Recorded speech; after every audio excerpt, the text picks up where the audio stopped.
A derrota do Brasil para a Argentina por 1-0 representa muito mais do que uma simples derrota em clássico, mas também escancara uma série de questões e desafios para a seleção brasileira. Essa partida estabeleceu marcas negativas, destacando a necessidade de uma identidade clara e uma direção estratégica para a equipe. Vamos falar um pouquinho sobre toda essa situação que envolve a seleção brasileira e também sobre a sua fase atual, mas antes disso, desce aqui, deixe seu like e se inscreva no canal. Vamos lá falar um pouquinho sobre a seleção brasileira. Então, para começar, vamos falar um pouquinho sobre o técnico, né? Ao longo de todo o cargo do Diniz na seleção, o Brasil enfrentou uma sequência de 3 derrotas consecutivas nas eliminatórias, incluindo confrontos com Uruguai e Colômbia e agora contra a Argentina, em casa. E essa série de resultados é totalmente contrária à história da seleção, que nunca havia perdido um jogo de eliminatórias em casa. Além disso, também teve a primeira derrota para a Colômbia em eliminatórias em toda a história, então essa junção de fatos evidencia uma falta de consistência, o que mostra que, ao contrário do que pensavam com o Tite, quando ele ainda era técnico da seleção, as eliminatórias da América do Sul não são tão fáceis assim como parece. Outro ponto que a gente pode falar é sobre a renovação da equipe. A gente percebe que está tendo todo esse processo com a inclusão de jogadores que não eram titulares na última Copa do Mundo ou que sequer foram convocados, né? Isso reflete a busca por uma nova geração de talentos, o que parece ser uma necessidade no Brasil, principalmente em algumas posições, como por exemplo a posição de centroavante, a posição de lateral direito, e por isso vem as convocações do Emerson Royal, do Endrick,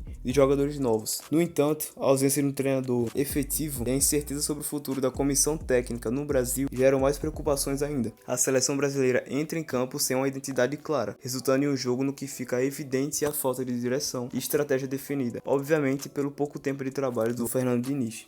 E analisando o confronto em si, é possível observar que, apesar de um desempenho superior em termos de volume de jogo, o Brasil não conseguiu superar uma Argentina que, mesmo sem apresentar um futebol brilhante, demonstrou solidez e uma estratégia bem definida e obviamente bem executada.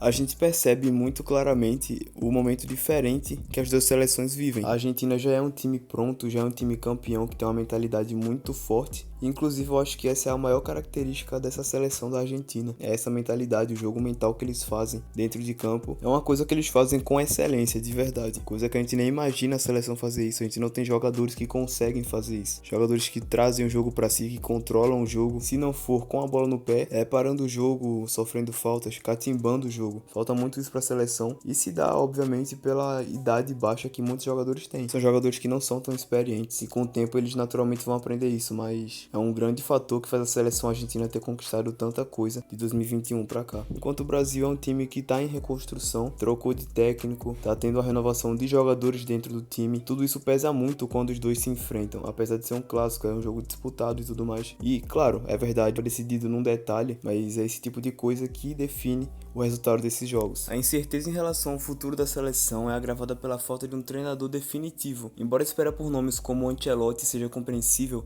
a continuidade do trabalho do Diniz, que mesmo interino não conseguiu imprimir uma identidade clara à equipe, levanta questionamentos sobre o rumo que a seleção brasileira deseja tomar. E falando um pouquinho sobre o desempenho individual de alguns jogadores, eu acho que o Martinelli é o que mais se destacou positivamente nessa data FIFA. Inclusive, eu acho que há muito tempo ele já deveria estar sendo convocado. E apesar da concorrência que ele tem no setor dele, né, ali na ponta esquerda, ele disputa a posição apenas com o Vinícius Júnior, né, que é um dos melhores do mundo, titular do Real Madrid, enfim.